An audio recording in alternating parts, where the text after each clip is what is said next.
Hello and welcome to Newsclick. Today we have with us Dr. Biswajit Dhar, Director of Research and Information Systems for Developing Countries. Biswajit, you have been watching the scenario for trade for a long time, international trade, particularly trade with India and other countries. The EU FTA seems to be heating up. Now, given that India has already faced adverse balance of trade after the ASEAN Free Trade Agreement, what is it in for India while it is offering market access to EU on a host of things, which is agriculture, industry, as well as certain intellectual property rights? It seems to be at least negotiating on these issues. What are the possible benefits India can have? What is driving the Indian side in these negotiations? See, the major benefit that the negotiators tell us would accrue in the area of services, and even in services the benefits would be in what we call mode 4, which is movement of persons. And while we broadly use the term movement of persons, what the European Union would be interested in would be highly skilled professionals.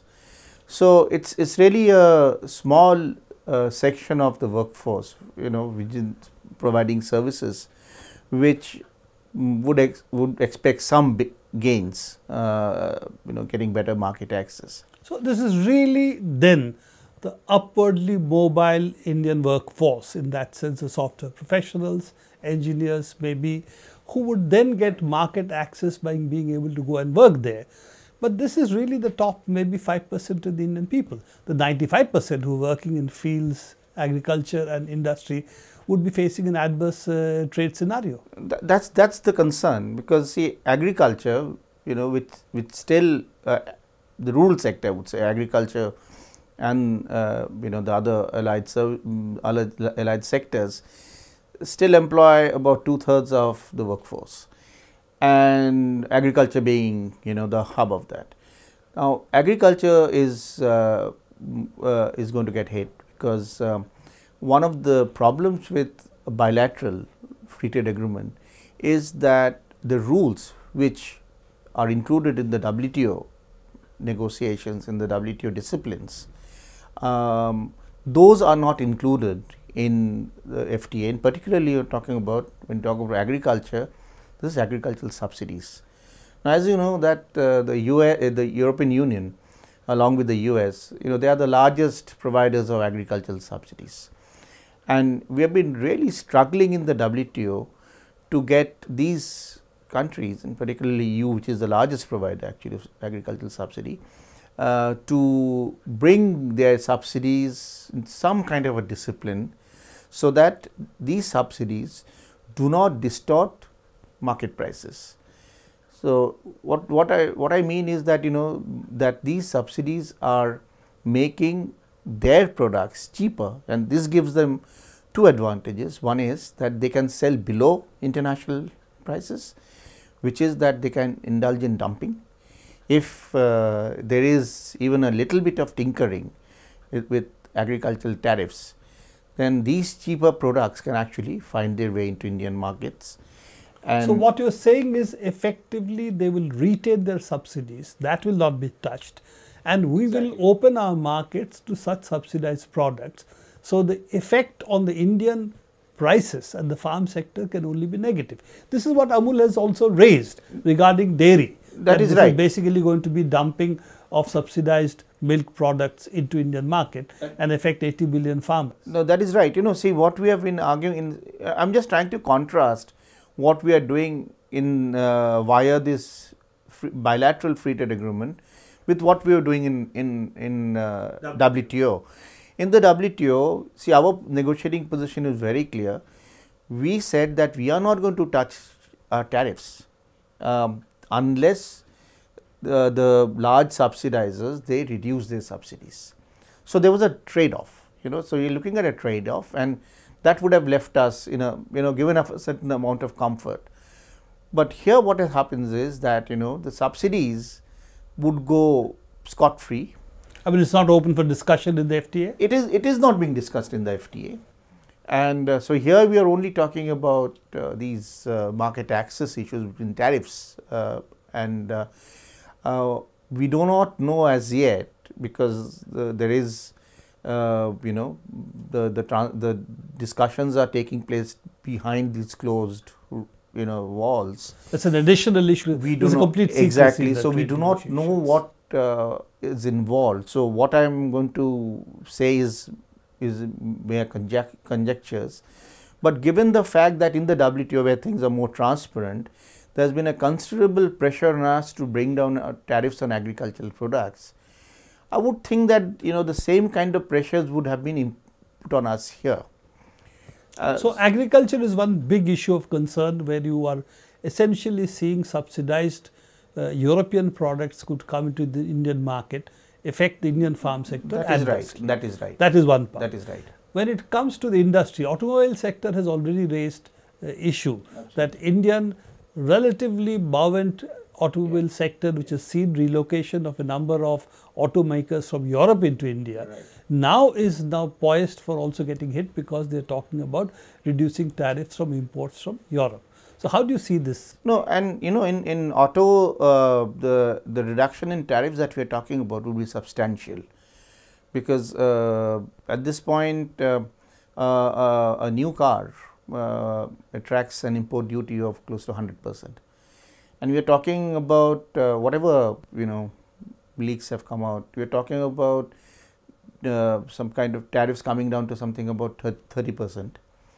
There is going to be a quota, import quota, but we are not clear. Again, as I said, that we are not, we are just basing our comments on whatever we are hearing from different sources. Is there any possibility of Indian cars being imported to Europe? Is that on the also a part of the deal?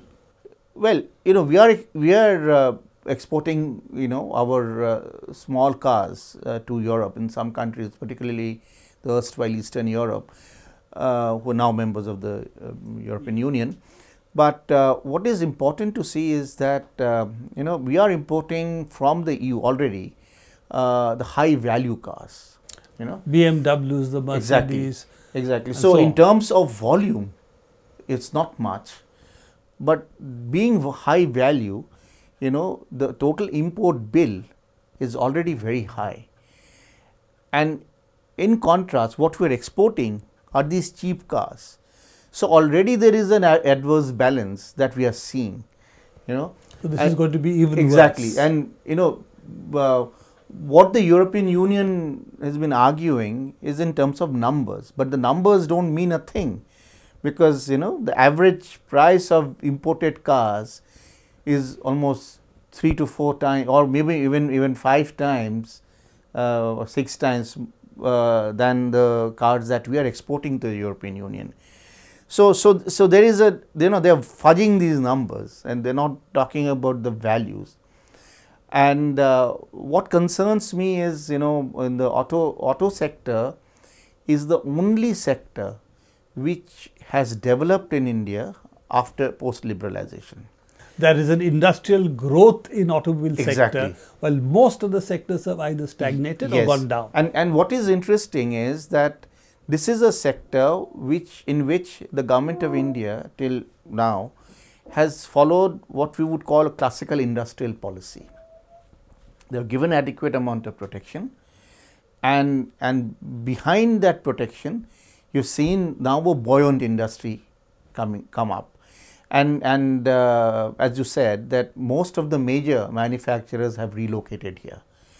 Now, what this could do, this kind of opening up at this stage, when some of the manufacturers are producing at scales which are adequate for the domestic market, but are not adequate if you want to compete in international markets. So they have to go some distance before they become globally competitive and take advantage of the scales. Additionally, what is the problem is that many areas the auto sector doesn't have a level playing field. The domestic tax, the taxes are high, so then there is a problem about infrastructure. So, auto industry, and I think they are making a valid point, that unless the government gives them a level playing field, or the government levels the playing field by giving all that the competitors actually enjoy, it's not a good idea to expose these firms to global competition. So, the only sector we have grown is being exposed to this kind of adverse competition in industry. Coming the other third item, which has also raised a lot of issues, that intellectual property rights protection of different kinds, particularly data issues, that basically they have wanted data security extension of what is pharmaceutical companies have been arguing for quite some time. So, which is really outside the TRIPS agreement as well. So, all those things, are they also involved in the WTO? Does it mean giving TRIPS plus protection and avoiding some of the TRIPS flexibilities that we have built into the Patent Act, for example? No, I think as far as the medicines part is concerned, access to medicines and the flexibilities, there has been a certain commitment which has been given by even the European Parliament, that they are not going to touch that. So, that is at least for the moment seems sort of under control, and the government also, and the minister also has been saying that we are not, under no circumstance will you allow a dilution of our position, that we want to maintain the TRIPS flexibilities. What is of concern is the issue of geographical indications, and how far would the government accommodate the kind of demands that have been coming from the European Union.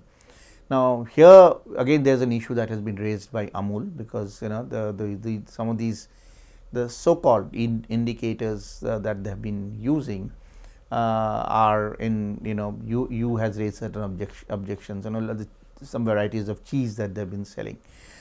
Now, the TRIPS agreement is very clear that additional protection, if any, can be given through these negotiations, bilateral negotiations, only to wine and related products. Not cheese. Wines and spirits, not cheese. And so, this is something that has actually fallen under the radar screen, but it's very important, because we could actually get into a TRIPS plus situation on discount. And again, the concern that I have is that if you start sort of amending your laws, having signed on to bilateral sort of agreements, then this might this might be a kind of a precedent. And it's a lose-lose, because if you don't, then you can be hauled up before various enforcement bodies, and you can go into litigation and you will lose. No, of course. And if you change the laws, of course, they get the benefit as well. So everyone, so what happens India is a lose-lose. Exactly. So what we are doing, so this changing laws is a lose-lose situation, because then you are not just giving the advantage, handing over the advantage to the Europeans, but to everyone. And the second part of it, the Parliament has not been consulted. So, therefore, the Parliament is not on board, may well refuse what the Government of India is proposing, in which case the Government of India has put India into a situation, would have put India into a situation that it can now be hauled up and then get into situations where judgments are pronounced against it in international tribunals. Yeah, this is a problem that we have been seeing in some other areas as well, that investment treaties where there is a conflict between the actions of the legislator or the executive and the legislators, and executive even goes and courts, does. Even the courts Exactly. and what the executive wanted, Exactly. and therefore being hauled up, for instance, in one of the cases on the collieries, Exactly. being taken. Supreme Court judgment was delayed, and that's why somebody has claimed damages. Absolutely. And now, and what is worse is that once you have these private tribunals, give the judgments, then you cannot appeal. There is no other court of appeal. You can't come back to Supreme Court and appeal against that judgment. So that's the decision of a private tribunal is binding and final on a sovereign country. On a sovereign country, and Recently, Finance Minister made a point that India is not going to accept the decisions of these tribunals, and that the domestic judiciary would have a say in deciding. But why again, is he then signing such treaties if this is his position? Exactly. But the point is that this is we are party to all these in UNCITRAL and all these treaties, which then go and do the arbitration in different jurisdictions. Biswajit, coming back to the original point I had, that given what seems to be adverse effects on the Indian economy, and we are really poised for bad times. That's the way Indian economy is now. This year has been bad, and the next year doesn't seem to be much better either. What explains the government of India's willingness to give this kind of market access, which can only hit the Indian economy negatively? And one of the arguments I hear, I don't know how far it's true, is that India is looking at a huge current account deficit, and the finance ministry feels that giving any set of concessions which will allow FDIs to take place from Europe at this stage would be helpful to the Indian economy. Do you think, given the fact that Europe itself is in a crisis, that you're going to see large FDIs to help India's current account deficit? No, there are two aspects here. One, if you look at India's current account, rather trade deficit, and I was just looking at the numbers that till in 2010-11 we had a surplus vis-a-vis European Union, which turned into a sharp deficit in 11-12. Last financial year, we don't have the full year's numbers yet, but the indications that again is going to be sort of adverse. Now, given this situation, given a kind of a desperate current account situation that we have arising out of this very large trade deficit, I think we would have been well served to find additional market access in large markets. Our immediate objective of trying to address this balance of payments, the current account deficit, actually is defeated through these agreements like the EU-India FTAs. So, such concessions will not help the current account deficit, can only make it worse. It is going to make it worse, and with India's with the European Union, our 18% of our exports go to the European Union. So, it's they are the largest partner country as far as exports are concerned. So, if you are going to look at additionality in terms of exports, because today there is, my view is that there is no other option India has other than to find or look for additional export markets, because on the import side our hands are pretty much tied. Our country has become a hugely import dependent country. I was looking at some numbers that in the last 10 years, from 2000 our import to GDP ratio has grown from something about 10% to 25%, and exports have grown from about 9% to 16%.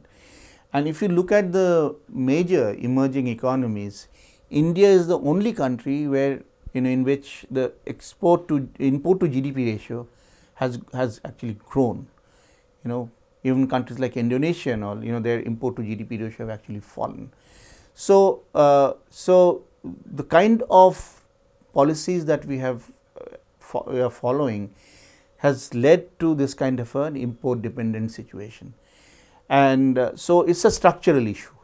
This problem is not going to go off in a hurry. But in a narrow sense, the EU FTA is certainly not going to help. It can only make it worse. No, that's why I said. And then if you say that you are going to be only bothered about financing the deficit, you are not addressing the real problem, because the financing of deficit could lead you into further problem. And if you are asking for more FDI can be only more import intensive. So you get into a kind of a vicious cycle, going to make matters even worse. Last question: The Indian Parliament has been kept completely out of all this, but a lot of this really implies internal policies as well as laws. Do you think the time has come that such FTAs should be brought before the Parliament? I think, well, just not Parliament. I think, as I said earlier, that one good thing about the WTO negotiations was that it was, there's an element of transparency, substantial element of transparency. So that allowed not just people to come to know as to what is going on. I think it also benefits the government, because the government, then the different arms of the government, they know of the various options. But here, you don't have any options. So I think in overall policy making, it's better if you allow things to be more transparent. So I would say that you need more transparency for better people to look at these, analyze this better, and of course the policy makers and the lawmakers in particular to understand what's going on and to take the right decisions. So Parliament is a platform on which these should certainly be debated, and before any major steps, of course, tying India for a foreseeable future is taken. Thank you very much, Biswajit. It was really illuminating. My pleasure. Hope to see you further. Thank you. Thanks.